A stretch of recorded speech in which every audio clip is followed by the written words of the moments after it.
सिलीगुड़ी में पीएम मोदी की बड़ी रैली। नरेंद्र मोदी आज सिलीगुड़ी में विजय संकल्प सभा को संबोधित करेंगे। इस रैली को चुनाव रणनीति के लिहाज से अहम माना जा रहा है।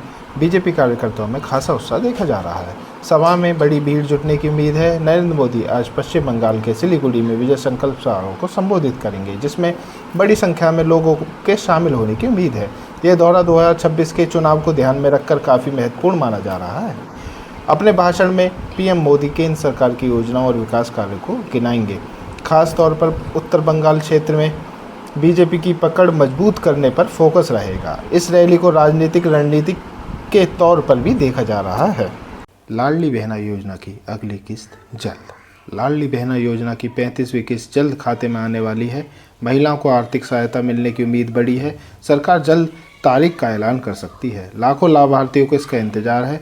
लाडली बहना योजना की 35वीं किस्त जल्द ही महिलाओं के खाते में ट्रांसफ़र होने की संभावना जताई जा रही है। इस योजना के तहत राज्य सरकार महिलाओं को हर महीने आर्थिक सहायता देती है। पैसा सीधे डीबीटी के माध्यम से बैंक खाते में भेजा जाता है, जिससे पारदर्शिता बनी रहती है। यह योजना महिलाओं को आर्थिक रूप से मजबूत बनाने के उद्देश्य से चलाई जा रही है। लाखों महिलाओं को इस योजना का सीधा लाभ मिल रहा है। एलएसजी की 30 जीत पर नज़र। लखनऊ सुपर किंग्स और गुजरात टाइटंस से भिड़ेगी। टीम लगातार 30 जीत के इरादे से मैदान में उतरेगी। मुकाबला बेहद रोमांचक होने की उम्मीद है। फैंस की नज़रें इस मैच पर टिकी हैं। लखनऊ सुपर किंग्स और गुजरात टाइटंस के खिलाफ मुकाबले में उतरेगी। लखनऊ की टीम लगातार 30 जीत दर्ज करने के इरादे से मैदान में उतरेगी। दोनों टीमों के बीच मुकाबला काफ़ी कड़ा और रोमांचक होने की उम्मीद है। इस मैच का असर अंक तालिका और प्लेऑफ की दौड़ पर भी पड़ सकता है। फैंस को बड़े खिलाड़ियों के प्रदर्शन का इंतजार रहेगा।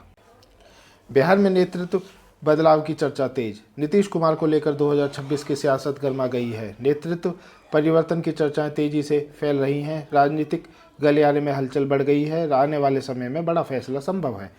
नीतीश कुमार को लेकर बिहार के नेतृत्व परिवर्तन की चर्चाएं तेज हो गई हैं। माना जा रहा है कि 2026 तक राज्य की राजनीति में बड़ा बदलाव हो सकता है। राजनीतिक दलों और गठबंधनों के बीच अंदरूनी हलचल बढ़ गई है।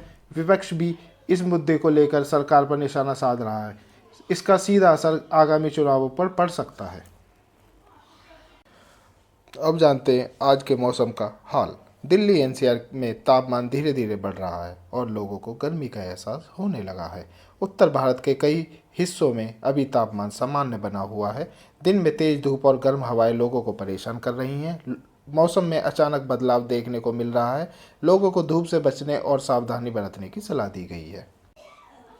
15 अप्रैल तक 40 डिग्री का अलर्ट। इंडिया मेट्रोलॉजिकल डिपार्टमेंट ने गर्मी को लेकर चेतावनी दी है। दिल्ली में तापमान 40 डिग्री तक पहुंच सकता है। लोगों को सावधानी बरतने की सलाह दी गई है। हीट वेव जैसी स्थिति बनने की आशंका है। इंडिया मेट्रोलॉजिकल डिपार्टमेंट के अनुसार आने वाले दिनों में तापमान तेज़ी से बढ़ेगा। 15 अप्रैल तक तापमान 40 डिग्री या उससे अधिक पहुंच सकता है। कई इलाकों में हीट वेव की स्थिति बन सकती है। बुजुर्गों और बच्चों को खास सावधानी बरतने की ज़रूरत है। प्रशासन ने लोगों को दोपहर में बाहर ना निकलने की सलाह दी है। दिल्ली में रामसर साइट। दिल्ली की नीली झील को रामसर साइट घोषित करने की तैयारी चल रही है। इस झील में करीब 250 से ज़्यादा पक्षी प्रजाति पाई जाती हैं। इससे वेटलैंड संरक्षण को बढ़ावा मिलेगा। पर्यावरण संतुलन बनाए रखने में मदद मिलेगी। यह स्थान पर्यटन के लिहाज से भी महत्वपूर्ण बन सकता है। गाजियाबाद हत्या मामला। गाजियाबाद में 4 साल की बच्ची की संदिग्ध हत्या का मामला सामने आया। इस घटना से इलाके में दहशत और आक्रोश का माहौल। पुलिस ने मामले की जांच शुरू कर दी है। आरोपी की तलाश के लिए टीमों का गठन किया गया। जल्द ही मामले का खुलासा होने की उम्मीद है। डीजल एटीएफ पर बड़ी ड्यूटी। केंद्र सरकार ने डीजल पर एक्सपोर्ट ड्यूटी बढ़ाई है। अब ₹55.5 प्रति लीटर और जेट प्ले फ्यूल पर ₹42 तय किया गया है। इस फैसले से तेल कंपनियों पर असर पड़ेगा। बाजार में हलचल देखने को मिल सकती है। मध्य प्रदेश हादसा। मध्य प्रदेश में एक तेज रफ्तार ट्रक ने पैदल यात्री को टक्कर मार दी। इस दर्दनाक हादसे में 5 लोगों की मौके पर ही मौत हो गई। घटना के बाद इलाके में अफरा तफरी मच गई। पुलिस और प्रशासन मौके पर पहुंचकर जांच में जुट गए। हादसे ने सड़क सुरक्षा पर सवाल खड़े कर दिए हैं। उत्तराखंड ड्रग फ्री अभियान। पुष्कर सिंह धामी ने ड्रग फ्री राज्य बनाने के अभियान में हिस्सा लिया। उन्होंने एक अवेयरनेस रन में भाग लेकर लोगों को नशे के खिलाफ जागरूक किया। इस अभियान का उद्देश्य युवाओं को नशे से दूर रखना है। सरकार लगातार इस दिशा में सख्त कदम उठा रही है। समाज में सकारात्मक संदेश देने की कोशिश की जा रही है। रूस यूक्रेन कैदी अदला बदली। रशिया और यूक्रेन के बीच कैदियों का आदान प्रदान हुआ। यह कदम तनाव कम करने की दिशा में अहम माना जा रहा है। दोनों देशों के बीच संघर्ष जारी है। शांति की उम्मीद अभी भी बनी हुई है। राहुल गांधी का बयान। राहुल गांधी ने सीएपीएफ जवानों को लेकर बड़ा मुद्दा उठाया है। उन्होंने कहा कि जवानों को लीडरशिप रोल नहीं दिया जा रहा है। इस बयान से राजनीतिक बहस तेज हो गई है। यह मुद्दा आंतरिक सुरक्षा और प्रशासन से जुड़ा है। सरकार और विपक्ष के बीच आरोप प्रत्यारोप बढ़ सकते हैं। लद्दाख में आधार अपडेट की पहल। लद्दाख में आधार में क्षेत्रीय पहचान की तैयारी है। इसके लिए UIDAI से संपर्क किया गया है। स्थानीय पहचान को मजबूत करने की कोशिश है। जल्द बदलाव देखने को मिल सकते हैं। कूनो नेशनल पार्क में खुशखबरी। कूनो नेशनल पार्क में एक मादा चीता ने 4 शावकों को जन्म दिया है। इसके साथ ही भारत में चीतों की कुल संख्या बढ़कर 57 हो गई है। यह प्रोजेक्ट चीता के लिए बड़ी सफलता मानी जा रही है। वन्यजीव संरक्षण के क्षेत्र में यह सकारात्मक संकेत हैं। इससे जैव विविधता को बढ़ावा मिलेगा। डोडा में भूकंप के झटके। जम्मू एंड कश्मीर के डोडा क्षेत्र में भूकंप के झटके महसूस किए गए।